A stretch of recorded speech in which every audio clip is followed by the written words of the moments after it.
Fulham 0, Arsenal 1. Well, boy, what do we have to say here?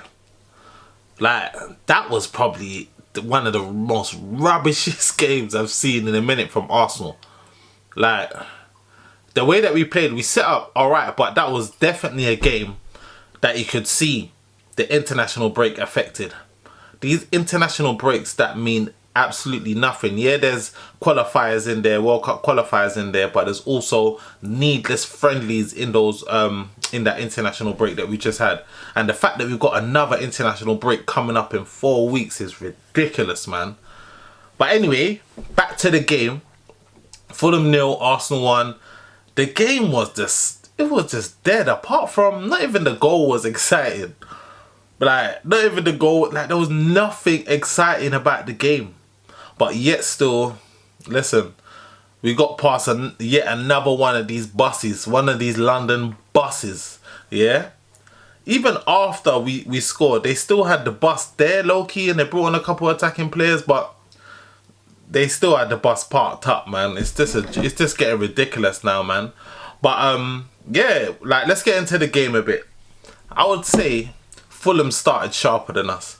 Probably about maybe the first 20 minutes, we never got into the game, but Fulham started much sharper than us. They had a few shots on goal. Probably the Harry Wilson chance where he just tried to curl it top corner and it's just come past the far post. But yeah, that was probably like the best chance in like the first 20 minutes for me. But yeah, man, we just couldn't. It took a while for us to get our foot in the game, man. I feel like the players, especially like a lot of air miles have been covered by this Arsenal team. Whether it's Gabriel, whether it's Zubamendi, whether it's like there's a whole host of players that played international football, and just to come back in and just basically the cohesion, like everyone's had different international breaks. Spain 1-2, Marino scored, Zubamendi's played a lot of minutes, Gabriel, they played Japan, South Korea. Like it's just like it's actually crazy how you think all of these players, they travel around the world and they just come back to their club and they're just expected to just like gel straight away, especially after playing all these different formations, playing with different players, different managers, different tactics. It's a lot, man. It's mentally and it's physically draining. It's mentally and it's physically draining. But yeah, man, I felt like it took a while for us to get into that game. First half an hour of the game was a bit slow from us. I feel like I can't remember what minute it was when Calafiori, he went through on goal. He kind of played in that position where we don't expect him to be there, but he's there. Whether it's Calafiori's on the right wing, but he starts off at left back. But Calafiori was our most attacking and dangerous player in that first half.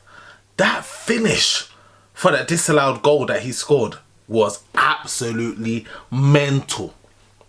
He topped it like a prime number 9, bro.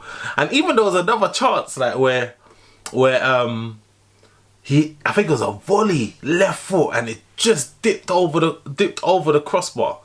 But Calafiori, man, what a player.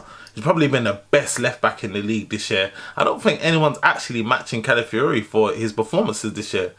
And it's nice to see, man, because we bought him for a lot of money. And last season he had his injury issues, but you see, once he gets in that flow, man, once he's had a couple games under his belt and he's just growing in confidence week by week. He even played quality football. He won both of his games for Italy over the international break. But Arsenal, man, it was a flat first half. Apart from that disallowed goal from Calafiori and him looking our most attacking player, Fulham absolutely offered nothing.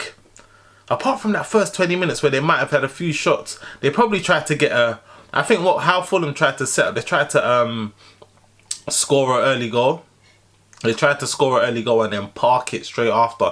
That was the tactics they came at the blocks with, because they just parked the bus for the whole game, man. There wasn't nothing to offer. Even when they was kicking the ball up high to Raul Jimenez, even he was, I don't feel like he could take the ball under properly like he normally would. He scored in his last 2 games against us, especially at home, and I'm sure we haven't picked up points against Fulham in our last 2 away games against Fulham. But yeah, man, that low block was just something else, and it was just so hard to break down. I remember seeing Gyökeres today. Gyökeres. I feel like Gyökeres, like, I don't know what it is. Like he's a problem, yeah. Like, he's a problem for defenders. But there's some things in the game where it's like, just do something. Just get his goal. And you can just see that Gyökeres needs a goal, man. He needs to get his confidence back. He had a chance in the first half. I think it was Eze. Eze laid it through, nipped it around in behind the defender. Gyökeres took a banging strike against Leno. But Leno saved it. But it was a good strike. And I just feel like I haven't seen much of those, man. Like, those opportunities where Gyökeres can get behind and just bang it. You get what I mean? But he had his chance today. He had a few chances today. A lot of them he did create himself, but he doesn't get a lot of chances, man. We need to... I still feel like we're not playing to Gyökeres' strengths, and we can do much more to provide him with the goal threat that he needs, and the assists, and just the chances, man. We need to create more chances for him. But that goes without saying, man, because Eze today, I just felt like Eze... He was just very ineffective today. Eberechi Eze was very ineffective.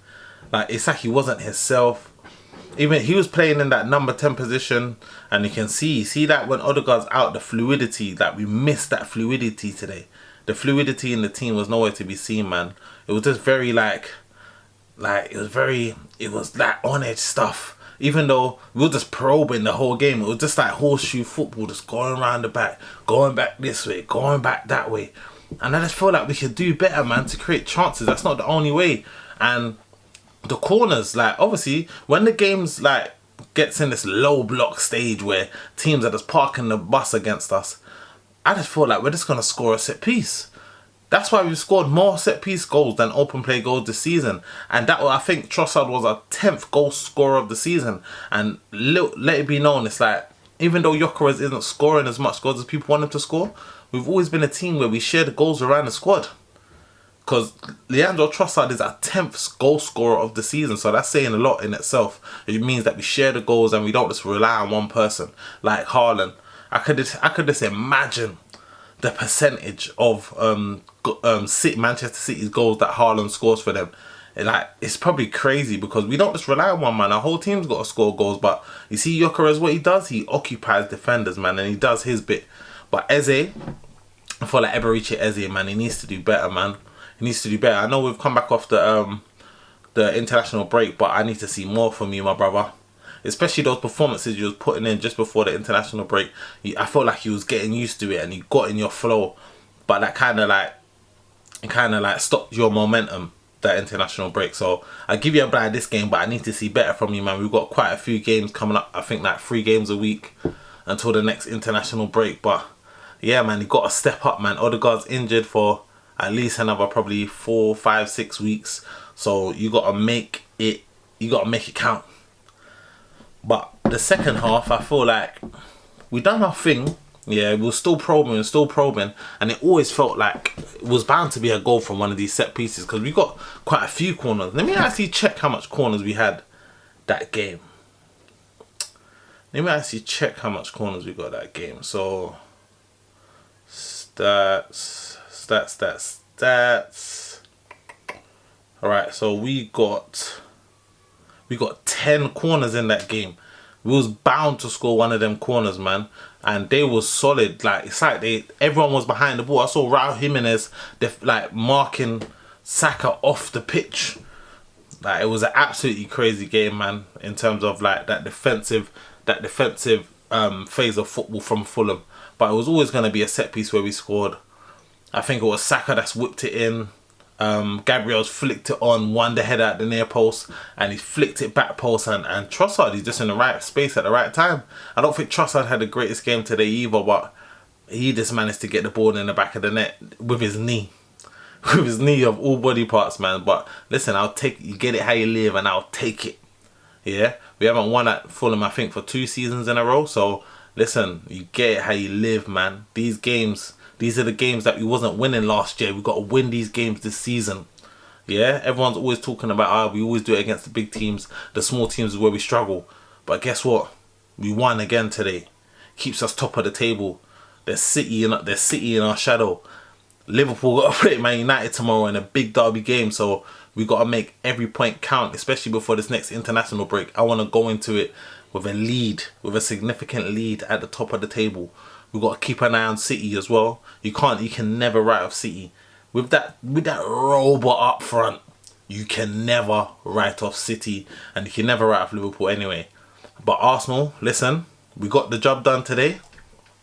We can't really complain. Like, you got it done, man. And that penalty decision, I think, who's the referee today? Who's the referee today? Anthony Taylor was the referee today. That penalty decision from that Kevin guy, Fulham player Kevin, he slid across, like, Bukayo Saka's trying to cut in on the left, probably trying to get off a shot or a pass. But Kevin, he's hit his knee. He's made contact with his knee before he's actually hit the ball. So I don't know where they got this decision from. It was a very hard decision for the referee to make. And even the VAR, they said, listen, we ain't making this decision. Over to you, Anthony Taylor. Go and see that screen. And he went to go see that screen. My man was watching the screen like he was watching Coronation Street. He took about 10 minutes to make the decision. And he still made the wrong decision. You could clearly see a man's knee has touched he's touched his knee before he's touched the ball. So, rules of the game, you can't go through a player to touch the ball. Even though you touched the ball, you've gone through the player to touch the ball. Because without knocking Saka out off balance by hitting his knee, you would have never touched the ball. So I feel like he got that. I feel like he got that decision wrong, man. But to be fair, that second half, the game kind of fizzled out. Yeah, after we scored, Fulham brought in a couple of attacking subs, but they never really did nothing. We brought on Marino. He really didn't really do nothing apart from solidify the midfield a bit. But yeah, there isn't really much, man. It was a tired game, but guess what, man? We got the 3 points, still top of the table. On to next week, on to a big game, Champions League midweek against Atletico Madrid. But until then, guys, man, leave your comments in the section down below. Let me know your thoughts about the game. Make sure you like, comment, and subscribe. It's your boy Dennydenzwave. Peace.